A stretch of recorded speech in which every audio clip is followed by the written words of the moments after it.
Ya, dukanya di tempat kami bertugas ini tidak ada listrik, tidak ada sinyal HP, jadi kita tinggal dalam kegelapan dan kita tidak bisa mengabarkan kondisi kita selama di tempat tugas ini kepada keluarga yang ada di Jawa sana. Jadi kita itu kalau telepon, kita harus ke namanya Pelabuhan Bade. Jadi Pelabuhan Bade itu satu-satunya akses yang paling dekat yang tempat kami bertugas ini untuk mendapatkan signal. Jadi kalau kita mau telepon dengan keluarga di Jawa sana, kita harus menuju Bade. Perjalanan dari sini kalau dengan menggunakan fiber itu 4 jam. 4 jam menuju Pelabuhan Bade. Kalau sudah sampai di Pelabuhan Bade, kita baru ketemu sinyal, kita bisa mengabarkan keluarga tentang kondisi dan kabar kita selama di Papua. Kemudian duka yang lain juga, kita selama bertugas di Pedalaman Papua ini hanya makan sagu, tidak bisa makan beras karena harga beras di pedalaman Papua sangat mahal, karena beras itu harus didatangkan langsung dari Surabaya menggunakan kapal laut, dan itu kalau sudah sampai di namanya Pelabuhan Bade, itu harga satu sak beras itu sudah sangat mahal. Maka kita setiap hari hanya makan sagu dengan ikan, dengan daging, seperti itu. Tidak bisa makan beras setiap hari karena beras di pedalaman Papua sangat susah didapatkan, dan kalaupun ada itu harganya sangat mahal. Itu duka.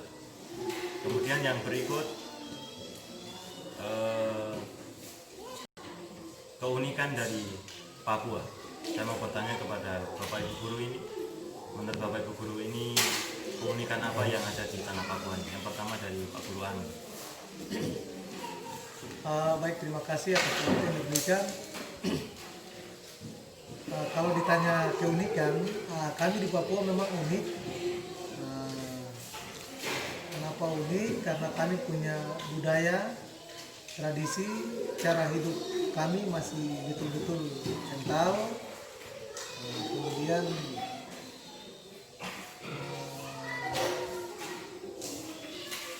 alam yang masih begitu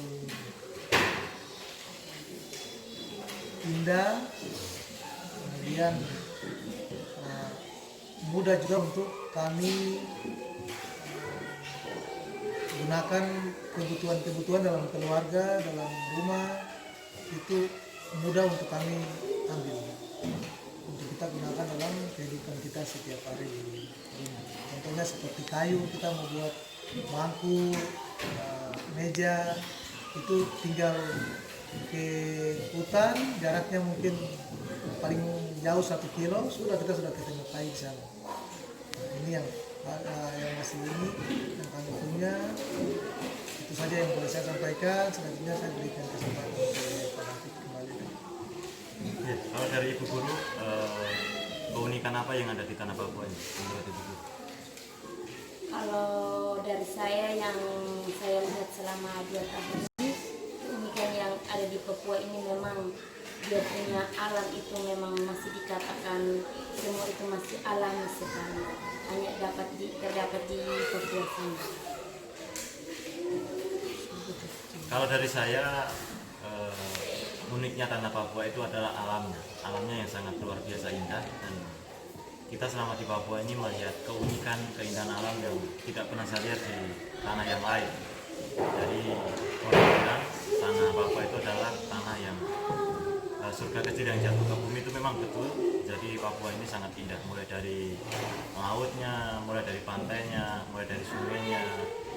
Ya, itu kan ada lirik lagu itu bunyi, gunung-gunung, lembah-lembah yang penuh misteri, kan ku puja selalu keindahan alammu yang mempesona. Sumur yang deras mengalirkan emas, ya Tuhan, terima kasih. Itu tentang alam. Kemudian yang berikut tentang geografis tempat kami bertugas, ya. Kami kabarkan juga kepada publik bahwa tempat kami bertugas ini SD Imres Harapan Distrik Binaha Ini tempatnya di sangat jauh dari pusat kota dan kita berada di tengah hutan yang sangat rimba, sangat luas sekali dan akses menuju tempat ini sangat sulit. Ya. Kenapa katakan sangat sulit? Misalkan saya pun berangkat pertama kali ke Papua dari Jawa, saya harus terbang dari Solo menuju Jakarta sekitar 40 menit, kemudian dari Jakarta menuju Makassar selama 1 jam 30 menit, kemudian dari Makassar kita terbang menuju Jayapura selama 3 jam, dan itu baru penerbangan yang sangat jauh saya rasakan selama 3 jam dari Makassar menuju Jayapura. Dan dari Jayapura kita terbang lagi menuju Merauke selama 1 jam 60 menit. Kemudian tidak berhenti di situ. Dari Merauke menuju Kabupaten Mapi. Jadi dari Merauke menuju Kabupaten Mapi ini harus menggunakan pesawat selama 45 menit. Tapi kalau kita menggunakan kapal laut berapa hari Pak? 2 hari. Iya, 2 hari sampai 3 hari tergantung cuaca di laut ya. Jadi Kabupaten Mapi itu seperti apa nanti akan dijelaskan oleh kawan saya Pak Guru Arman. Termasuk Mapi itu dulunya katanya satu kabupaten dengan Merauke. Itu apakah betul nanti akan disampaikan oleh Pak Guru Arman. Kabupaten Mapi itu geografisnya, alamnya seperti apa akan disampaikan oleh beliau, orang suku Papua asli. Baik, terima kasih atas waktu yang diberikan. Jadi Kabupaten Mapi awalnya itu memang disatukan disatukan di Kabupaten Merauke sebelum ada pemekaran kabupaten. Jadi ada bukan hanya Kabupaten Mapi ya Pak David, tapi ada Kabupaten Bokendigul, Kabupaten Asmat, dan juga Kabupaten Mapi. Nah, setelah itu karena lihat daerahnya luas, kemudian diperkecil-kecil daerah lagi, jadi dibagi 3 lagi dari Kabupaten Merauke dibagi 3 menjadi Kabupaten Bokendigul, Kabupaten Asmat, dan juga Kabupaten Mapi. Nah, jadi memang jangkauan dari Kabupaten Merauke ke Kabupaten 3 ini, Kabupaten Bokendigul, Mapi, dan Asmat ini memang sangat jauh. Kemudian akses awalnya itu memang susah waktu itu. Kemudian kalau sekarang boleh dikatakan sudah mulai meningkat, artinya sudah bisa kita jangkau dengan mudah, sudah ada bandara, sudah bisa terbang dengan pesawat. Kalau dulu masih pakai kapal, kalau sekarang ya sudah ada perubahan-perubahan yang terjadi. Itu saja yang boleh saya sampaikan. Terima kasih. Saya kembalikan.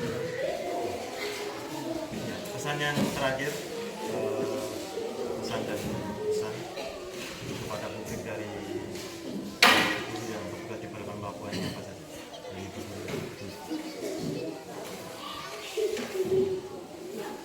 Pesan saya untuk publik tetap memperhatikan anak-anak yang di daerah pedalaman sehingga mereka menjadi generasi penerus bangsa yang baik. Ya, kalau dari Pak Guru Arman seperti apa? Ya, jadi kesan saya yang pertama, kita menjadi guru di daerah terpencil, jangan kita lihat dari jangkauan, jarak, tapi kita lihat dari kemampuan yang sudah kita miliki, talenta yang sudah kita miliki. Itulah yang datang kita terapkan di mana kita bertugas, khususnya di Papua. Kemudian pesan saya teman-teman, jangan takut. Di Papua itu ada surga yang tersembunyi. Kalau teman-teman mau ke surga yang tersembunyi, datang ke Papua, kita sama-sama tinggal di surga kecil yang tersembunyi di Indonesia. Indonesia adalah Papua, Papua adalah Indonesia. Terima kasih. Ya, pesan saya untuk teman-teman semua yang ada di Jawa, jangan pernah takut datang ke Papua. Papua itu aman, apalagi bagian Papua Selatan.